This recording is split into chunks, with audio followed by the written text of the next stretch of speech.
What's up, guys? Your boys are back. I'm Ryan, my man George. Yeah, what's shaking, guys? How you living out there? Shout out to the free thinkers, of course. Shout out to everybody that's been rocking with the channel. And as always, guys, make sure you like, subscribe, hit the notification bell. Make sure it's set to all so you get all our videos as they drop. Up and coming artists, man, if you got a full song you would like us to react to, we can get that done for you. Or if you'd like to be placed in front of one of our up and coming videos, we'll do about 60 seconds of your song. We could do that too, man. Either way, the information will be down below. All right, man. So we are getting back to Rush, man. Red Barchetta. That's how I'm defining it here. And That's what how did you say that was a Ferrari? I believe it's a Ferrari. Wow. I believe it's a Ferrari, man. A Barchetta. Barchetta, I believe. A red Ferrari or something of some sort. Okay. So yeah, man, shout out to everybody that did the poll here. This comes from Discord. The poll that we had on Discord was a Rush poll, and this one won. I know for sure, for a fact, this has been a big request for quite some time, man, for Rush, man. Nothing on this poll really was, I would consider, that close. Fly By Night came, I think, in second, and then Closer to Heart was really close to Fly By Night. But other than that one, this is a clear winner here, man. So I'm excited about it because every time we do Rush, it's always exciting. We always get something, I feel like, out of doing. Even if it's a Rush song we don't necessarily like, we always get something out of their music, whether it be the lyricism, what you know, these guys do as just instrumentalists on a track. You know, with it being three guys, we are always sort of almost in awe, you know what I mean, of what they can do and what they've from what they've showed us. So I want to get into this one. This is off the Moving Pictures album as well. That came out in 1981. We've done YYZ off that album. I remember that reaction, boy. Tom Sawyer, which we love. We didn't do a reaction to Tom Sawyer. I forgot which video that we did a little snippet of it on, but we did a snippet of Tom Sawyer because we wanted to let you guys know that we have heard that song before.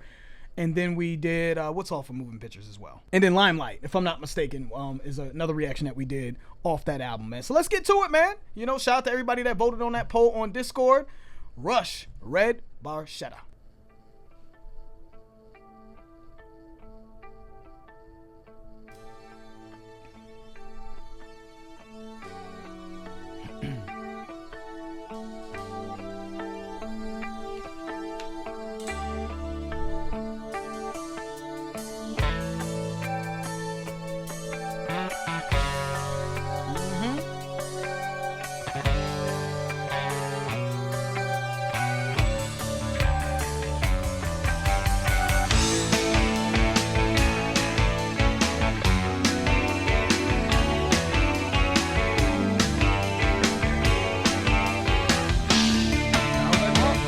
My uncle has a country place no one knows about. He says it used to be a farm before the motor law. And on Sundays I lose the ice on the turbine freight. Too far outside the wire where my white-haired uncle waits.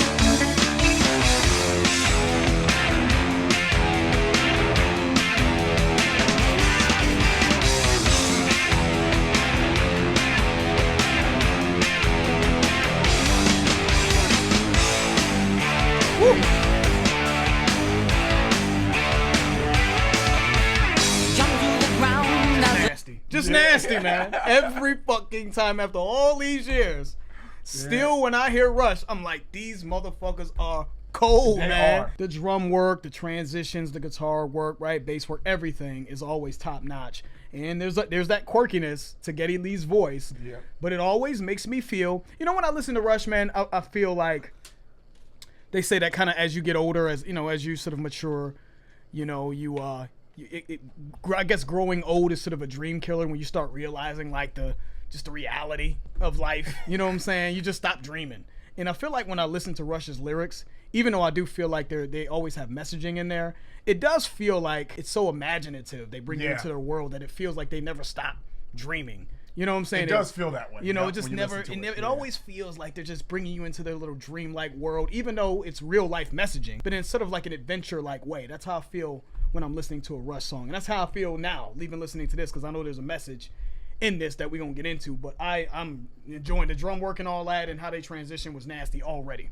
Yeah, Neil is a bad boy. Yeah, man. And, you know, I like everything that I heard, but you said something that I agree with, George, is them transitions. From the way this started in the first verse to the middle of that first verse, it was kind of like a breakdown and a transition in there, and then they transitioned in again going into the chorus. But that drum work was nasty, man. Right. Throughout that, I loved that a lot. I don't know. I'm still early in the song, so I'm still trying to see if this is going to be something that is going to make the playlist, but I'm enjoying it. Every time I listen to Rush, whether it's playlist or not, I just enjoy what I'm hearing. They're just incredible how they can put things together from a musicianship standpoint. It's just incredible, dude. Yep, every time. I'm going to get this out the way, man, because I want to focus on the music. Red Barchetta is a story of a car chase in an Orwellian future. The song's narrator seeks to escape urban dystopia by driving an illegal antique motor car around the countryside while two hovering law enforcement vehicles pursue an attempt to apprehend him.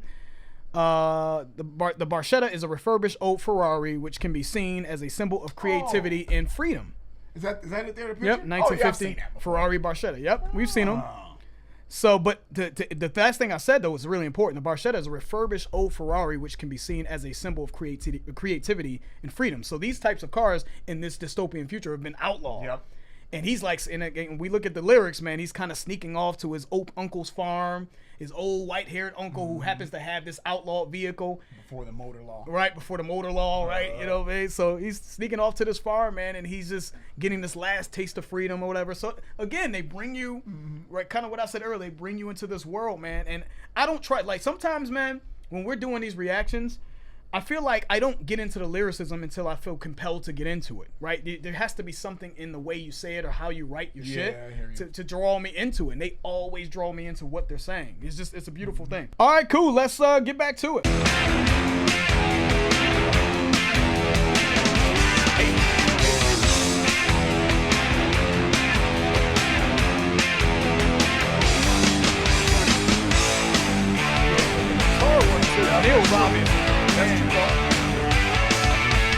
Jump to the ground as the turbo slows to cross the borderline.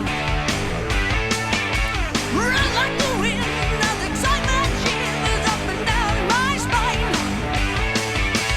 Down in his barn, my uncle preserved for me an old machine. For 50 odd years, it'll keep it as new as been his dearest dream. I strip away the old debris and hides a shining car. 8 billion red Barchetta from a better vanished time. We'll fire up the whirling engine, responding with a roar. Tires spitting rubber like a hit, my weekly crime.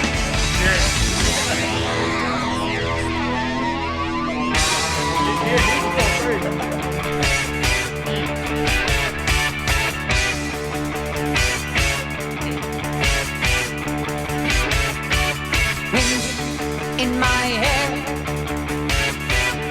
shifting and drifting.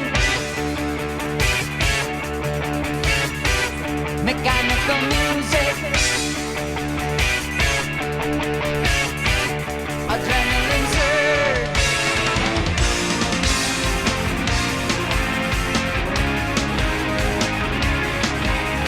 Weather, hot melody and oil, the scent of country air. Sunlight on chrome, the blue of the landscape, everywhere.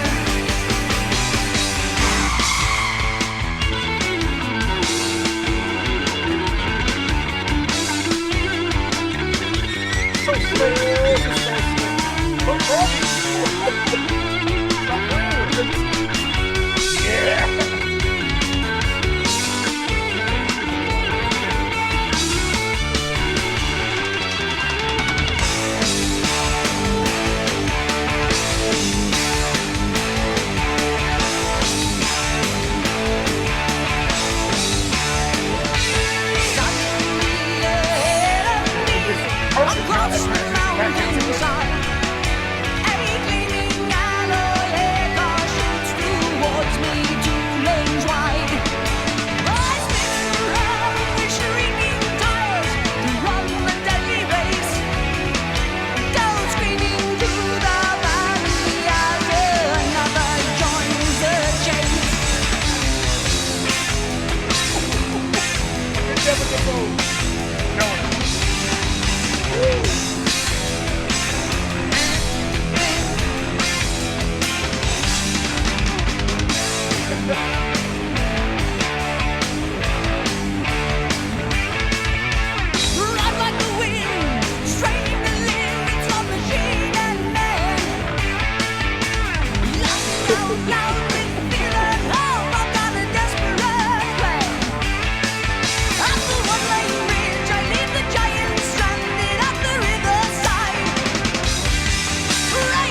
They talking about going into another song. Yeah.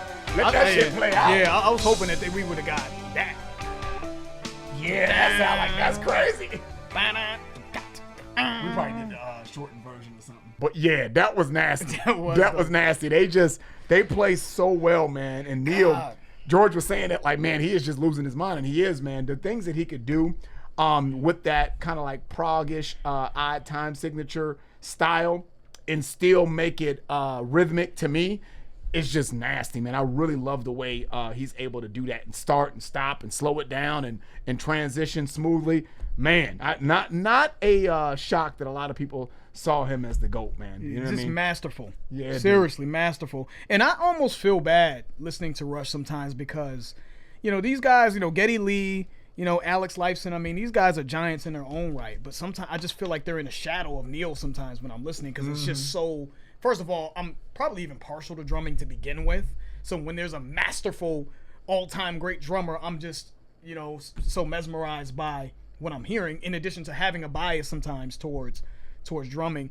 Yeah, it's just... So I was trying to get away from Neil and listen to what Lifeson was doing on the on the bass, and Geddy Lee was doing, you know, vocally and listening to the lyrics, but Neil kept just pulling me. I'm like, this motherfucker is going so crazy, man. It was unbelievable. Some of the best it's hard. I don't know what's the best with Neil because I feel like he goes crazy on everything we've done. Yeah. I don't know what song. I'm trying to think back to some of the performances we've heard from him, but I mean, it's just been amazing. Everything we've heard, I feel like, has been pretty much amazing from Neil. But yeah, the bass work, the transitions, I mean, just the way they feed off of one another.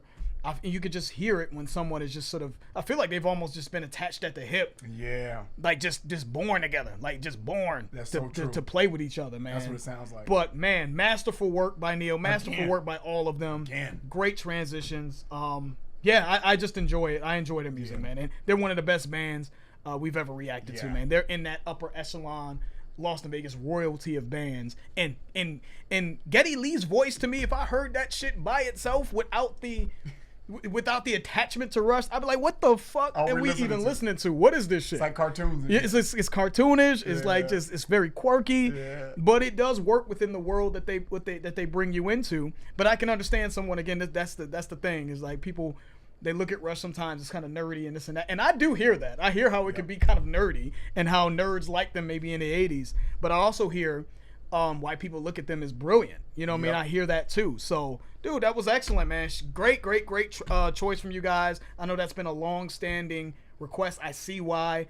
We can always like we've been saying, we can always get back to Rush. Yeah. One thing I want to mention in the lyricism, man, that that it kind of reminds me of is the bridge. It says, wind in my hair, shifting and drifting, mechanical music, right? Adrenaline surge. That's what I've always felt like, man, when I would drive a stick. You know, and a lot of people now, you'd be amazed.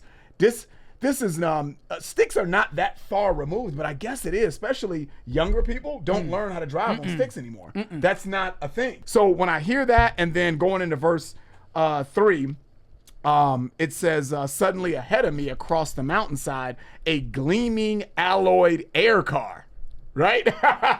Shoots towards me, 2 lanes wide. And so the imagery there is you're in this old school Ferrari with the drop top, right? You know, and you riding around trying to probably relive your old type of passion for a combustible engine, you know what I mean? Gasoline powered, you know. When they say mechanical music, I feel like that's what a lot of enthusiasts, especially car guys, would say. Oh, I love the roar. It's almost like music to your ears, right? But you're breaking the law in this kind of like futuristic type of storyline, right? So now you've got this air car, which if you can imagine a movie or storyline that would have an air car following you. You're not gonna escape. It's like a helicopter, but it's a car, so it's probably closer to the ground. You can't have the maneuverability of You have no control over it. yeah, Probably. you know what I mean. So it's like a scary thought that's kind of where we're going. Demolition Man shit. Right, exactly. Because I think in the chorus, and they say something about laughing out loud with fear and hope. Like, like if you're in this car, you know you're breaking the law. You're not supposed to be doing this, but is it really that bad? You're just driving a fucking car. You know what I mean? So it's almost like you get this like feeling that it's not like I'm killing somebody, but in the future, in this kind of storyline, this is like probably the equivalent of that. You know what I mean? You're doing something that's really, really wrong. Yeah.